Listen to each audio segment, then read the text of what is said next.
Alright, what's up, people? I just wanted to make a little video about crap. What do I want to make this video about? Oh, yeah, the Sixers. Yeah, I haven't made a Sixers video in a while, and I just felt like talking about the Sixers. So let's do it. Um, Sixers are currently 16-15, like underperforming expectations, but I mean, I guess it's only by a little bit. I mean, I don't know. We expected Embiid to miss time because he misses some amount of time every season. We didn't know it was going to be COVID, but I feel like COVID might actually help Embiid overall because, like, he had like a 3 week period where he could take stress off his back, off his knees, and I feel like Embiid is moving pretty good right now. Honestly, it might help him throughout the season. It's kind of moot because we're not going anywhere this season anyway. But it'll be a good Embiid year. He's over here taking Kobe fadeaways. This will be a good Kobe year. Embiid could take all the shots, get the stats. He could do his thing. If his mid range heats up, his mid range is really cold to start the year. But if his shot heats up, then definitely.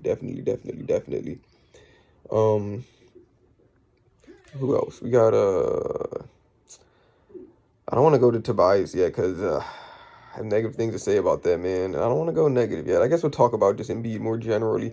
I feel like he's gotten out of like over the season, over the first, what is it, 31 games, he's gotten, like this season compared to last season, I feel like he's been more perimeter or more like mid-range based. And maybe that's because the offense is more so around him instead of trying to run sets for Ben or Ben kind of running the show. Embiid's more so running the show. I think Embiid is averaging like an assist or assist and a half more than he did last year. And I think he's averaging less turnovers too. So he's really, you know, I feel like he's kind of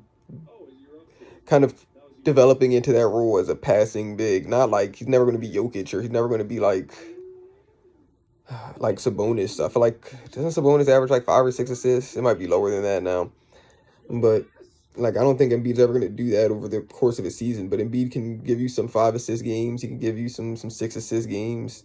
I think he had a couple 8 assist games like over the last like couple weeks. So Embiid's been developing as a passer. He turns the ball over less. I think his handling has just gotten better, which is crazy to say as like a 7 footer.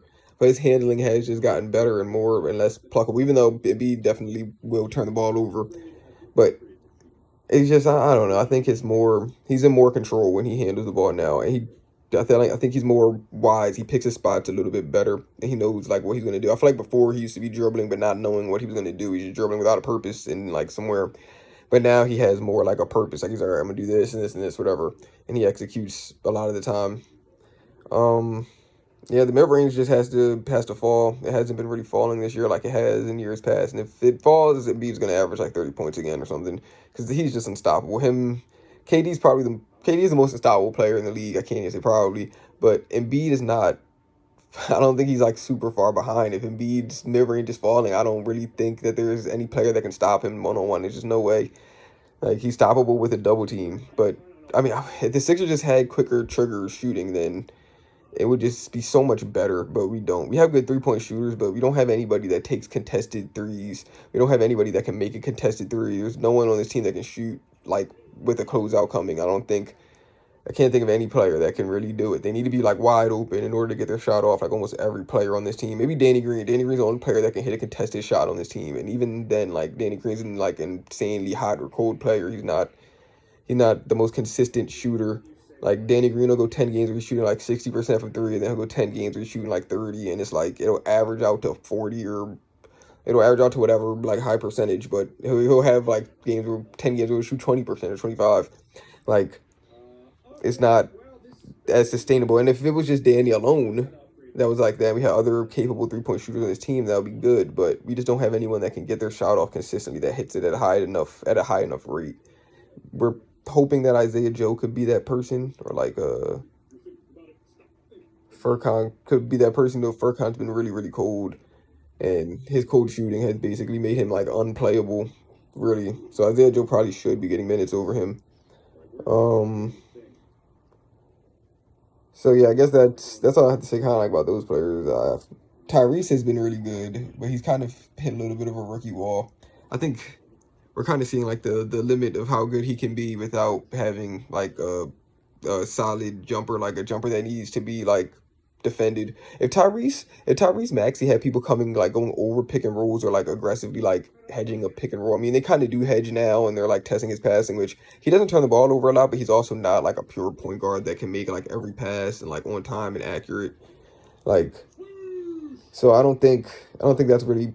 They're kind of exposing that part of his game like a little bit, and we're not taking full advantage of situations that with a full point guard we would probably get points. Whereas like with Tyrese Maxey, he's kind of just passing out of the hard like hedge, like just to get the ball out, and then like he's giving the defense time to recover because he's not capable of making like a real point guard pass.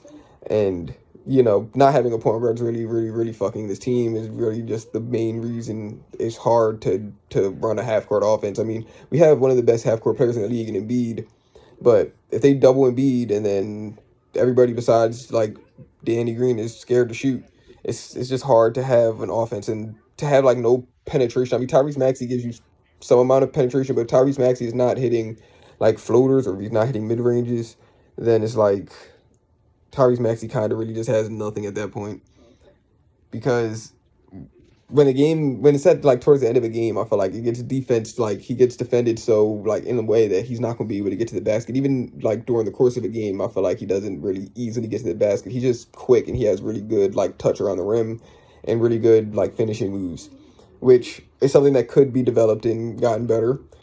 But I think the biggest key, obviously, is him being able to shoot like quickly and like effectively. That would probably take him over the top. Because I still think that Tyrese is a pretty good defender, especially for his age. I think he's a good point guard defender, even though he's a little bit undersized. I think at like 6'2", I'm pretty sure he has long arms. I can't remember how long his wingspan is though. But other than Tyrese, let's go Shake. Shake has just been. I feel like Shake has been better statistically. He's been worse, I think, but just like watching him, I feel like he's improved on the things that I felt like he needed to improve on. I feel like his shoulders have gotten like stronger. I feel like he still has room to grow. Obviously, if the shot was falling from three, then he would be good. But it's always like that thing where like if you put on muscle, does it like affect your jump shot? And maybe it has with Shake because Shake was a 40% shooter, and I think he spent 2 or 3 years in college. He shot 40% every year, and I think he was shooting 40% in the G League or D League when he was in there. So it's a little bit weird that in the NBA he's shooting a third. But I mean, the competition level is higher too. But I think his shot has just gotten worse the more like muscle that he's put on. But it has also helped his ability to drive. Like Shake actually would get people out of the way with his shoulder, like when he's driving now, kind of like keep defenders at bay. And before he wasn't able to do that because he just wasn't very strong. He wasn't strong enough to do it. He had to put more force into it, and it was allowing. Ugh, man, I had like burp or some crap. It was allowing more offensive fouls to be called against him. But since he's stronger now, he doesn't have to put as much like emphasis behind like doing that shit. So he kind of just can drive regular and still kind of get people off him and get people out the way and finish at the rim, which is something I've noticed he's gotten a lot better at this year. But yeah, the shooting has not been as good. Um, who else we got? Who else we got? Doc sucks. I feel like Doc might be worse than Brett Brown. Honestly, I still don't understand why Brett Brown got so much flack. It really just I don't get it. Doc deserves like the same flack. I mean, it's only been a year and a half, but I don't like Doc Rivers. I really don't. I just don't like. I mean, his press conferences kind of suck. His press conferences suck.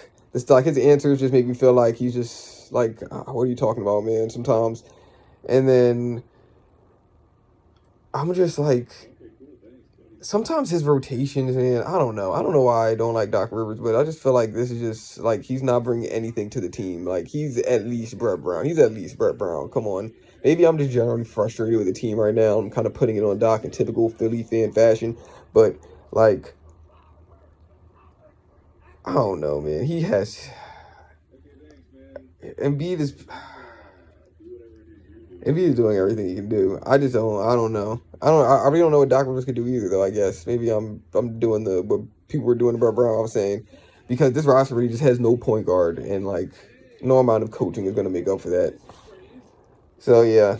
Yeah. I think not having a point guard and Tobias Harris just playing like absolute fucking ass on a $35 million contract is just screwing his team over, man. I would trade Tobias Harris and a fake first round pick for John Wall right now. I think I would do it.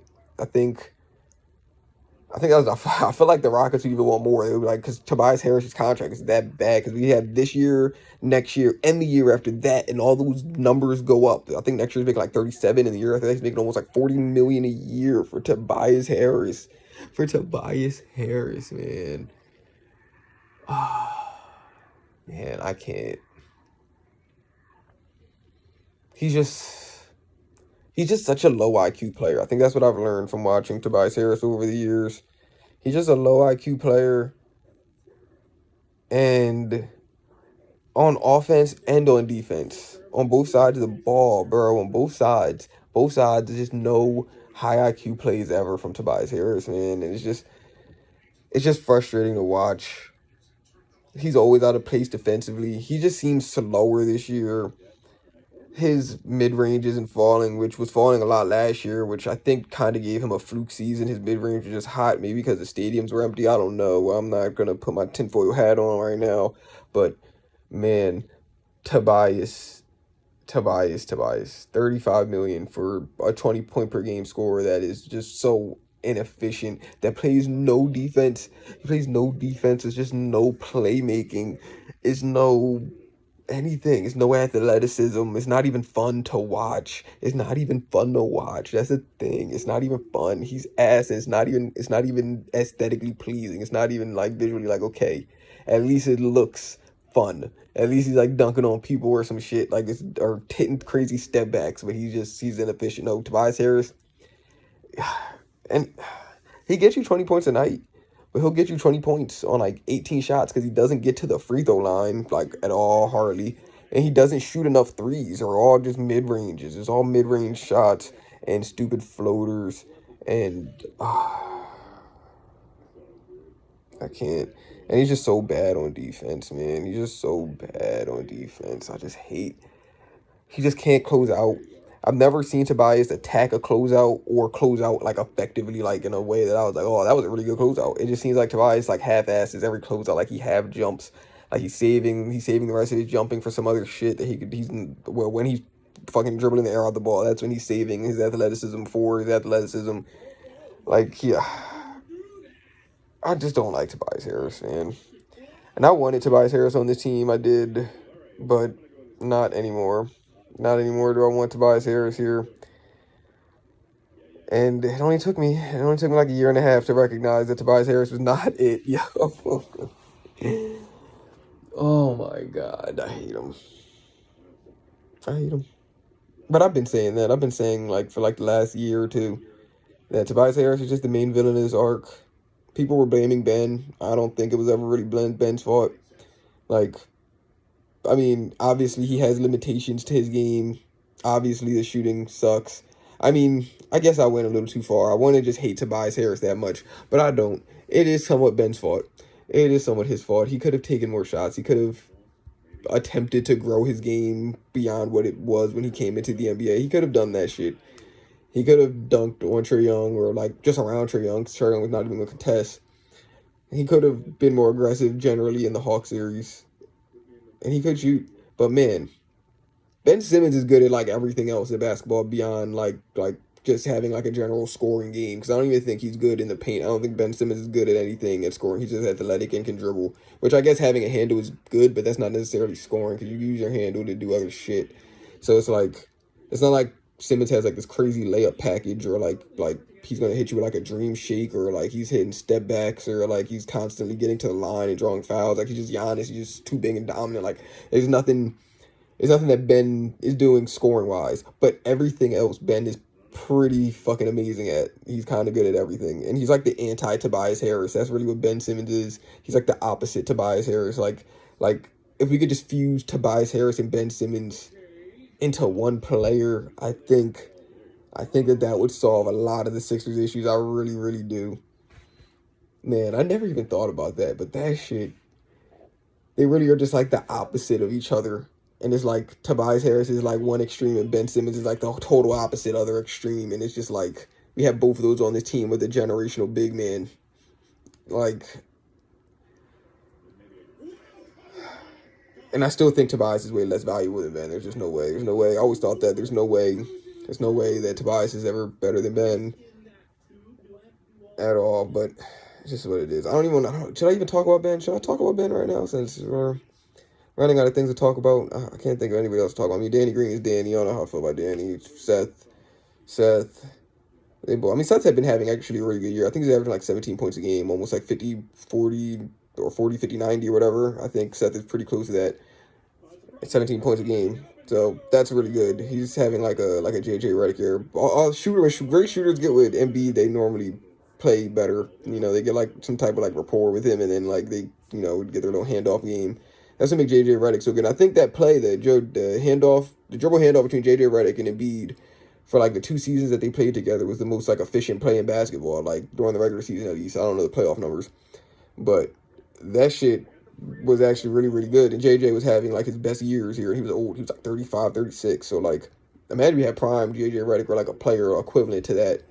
I mean, JJ Redick's one of the best shooters of all time. So I guess it can't really be like, oh, just imagine we had another best shooter of all time. We do have Seth, but Seth, I think JJ is a better shooter just overall than Seth, just because JJ was getting his shot off on the move. He was stopping on a dime and getting like shots up over people. Like it was contested shots. And JJ didn't give a fuck. Like he was taking them shits like quick as hell too. And like it's more JJ. I think was bigger definitely, and I also think that he was more athletic than Seth Curry. And I don't mean athletic like he's dunking over people or like he's faster like in a race, but I think like his like his side to side like his agility, his change of direction, his ability to just stop on a dime and shoot after running like full speed, like over somebody, like Curry did not have that in his bag. It's like if he did, that would be great. If we had a player like JJ Redick, that our team would be, I would have a lot more faith. I mean, we still need a point guard, but it's just what it is. Man. Alright, I guess I'll end this video out by saying, sorry Doc Rivers, tried to blame you in the middle of this video, but I'm realizing I was wrong for that. So, we just need a point guard. You're at least as good as Brett Brown. You're not going to watch this video, but I just had to be clear. Alright.